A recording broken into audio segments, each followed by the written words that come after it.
Okay, so this is the second time I'm recording this because a minute in, the last one stopped because I was out of storage. So, rookie mistake, and I'm super annoyed, which actually fits the theme of this review. So let's talk wedding season. Were you as confused and annoyed as I was? Because I was very confused and annoyed. Starting with, we have Trish, who is apparently a writer, except they referred to her job as executive assistant, just not a writer. So, confused there. She pitches her boss, who apparently she's just been trying to get a meeting with so she can pitch these ideas to get a feature article. And none of these ideas that she gives are feature material. I am not a writer, and that was painfully obvious to me. And I actually loved her boss and the character and how they wrote her. And she's just like, no, these are garbage ideas. So then finds out that she's going to, 3 weddings in 3 weeks, and is like, duh, there's the article. So Trish is not real happy about it because apparently she hates weddings for some reason, is what was implied, but no story is given, backstory is given to understand that. So she goes to meet up with her friends who are all getting married. It's 3 couples and her. So I was trying to figure out, I thought originally that all 7 of them were friends from high school, but then we find out that Michelle met her fiance at that restaurant. So was he not at their high school? Was that after high school? So I don't think he was part of the original group. And then I don't think they ever said where Sean met his fiance, Laurel. So I was confused about which friends came from where. And then Sean's brother, Ryan, shows up at this party, and she just goes over and starts dancing with him. And I'm like, does he even know that you guys are supposed to be like taking each other to these weddings? Because his brother just pitched that idea to you, and it sounds like you have not seen this guy in forever. And he was not part of the high school friend group because she said that she said to Sean like he was gone before we really started hanging out. So he arrives and she's like all over him, and like, does he even know what is happening? He seemed fine with it, but I was confused.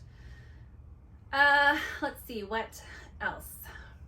So we have these 3 couples, Peter and June. They were very cute with their little, what was it, like a fairy tale rock and roll theme. And they were the sweetest. His idea to surprise her with the first dance being the same song that they danced to their first dance their freshman year. That was really sweet. The whole broken record story was weird. I mean, I guess they needed a reason for Trish and Ryan to spend the day together, but then he offers to go pick up the record they find, which is 5 hours away. So he's gonna drive 5 hours there and 5 hours back for this girl that he hasn't seen in forever and I like barely knows. Which this is another thing that I was confused about, because he would give certain looks and do certain things, like offer to drive 10 hours. That makes me think he's like had a thing for her since high school, or that like they had maybe an almost thing back then and he's still got a crush. And there was a blurb in the long movie description that Hallmark Media puts out that I swear I remember seeing something about how they have a shared past or something. But then that never came about in the movie. So I don't know, maybe a scene got cut or something, but I was definitely picking up vibes that he was definitely crushing on her. And unfortunately, I was not getting any of that from her, which was also confusing because it's Casey Deidrick. Like he would be looking at her and I'd be like, that is a look. And then she would be looking at him and I was like, do you even think he's cute? And I like Stephanie. She's been in other things and I liked her fine. And I don't know, this one, the chemistry just was not there for me. Even when we finally get their first kiss on the paddle boards, add that to the list of annoying things. They're obviously not on paddle boards. There was obviously a green screen. Like, this kiss could have taken place anywhere, and I don't know why they decided it had to be there. But again, like, it was a good kiss. They even had like that pause right before their lips touch, and he like did the hand on her face thing, and I felt nothing. My cold, dead heart was not moved at all. So we go to the second wedding, Michelle and Rod, and that wedding does not happen, which this was my favorite storyline out of the whole movie because it was interesting. Like, it's better to call it off beforehand than to go through with it and regret it and have a whole lot more paperwork to deal with. And they both were like so much happier after they called it off. And as much as I liked that storyline, I was also a little confused there as well, because they go to tell Trish and Ryan that the wedding is off, but she's also not wearing her engagement ring anymore. So apparently the engagement is off, which I think would mean that the relationship is off. And I was surprised by that. I didn't think they would just call it complete quits. Like, he's going to London. She can't go to London. Like, they both love their careers, and that's great. But like, he's not gonna be in London forever, is he? I mean, I don't know, maybe he is and that was not made clear. Like, maybe it's a permanent research job, instead of like a 1-year commitment kind of thing. I don't know. So there was I had mixed feelings about why they called the relationship quits, but I was glad they called the wedding quits. Like, if they weren't really sure about it. Then we had the third couple, which was her best friend Sean Peterson. That was another thing. Patterson. And his fiance Laurel, which I loved Laurel's hair. My curls I don't know what they're doing lately, so I had major curl envy of her beautiful red wavy curls. And this couple was like fine. She was freaking out about gluten-free cupcakes, and I really want to know where they live that she can't get any of those in a 200-mile radius. Like, you live in the middle of the ocean. That just made me laugh. Like, really, you can't just bake a few gluten-free cupcakes for your sister? And Trish was right. Like, she was crying about more things than just the cupcakes. She felt that he had left her to go do this last-minute job. But the reason he did it was so he could have an entire month off afterwards, after the wedding. And honestly, like, if you're getting married in a week, shouldn't everything already be done? Like, are these the worst wedding planners ever? So that just made no sense. I mean, I think the idea was like communication and forgiveness and la-di-da.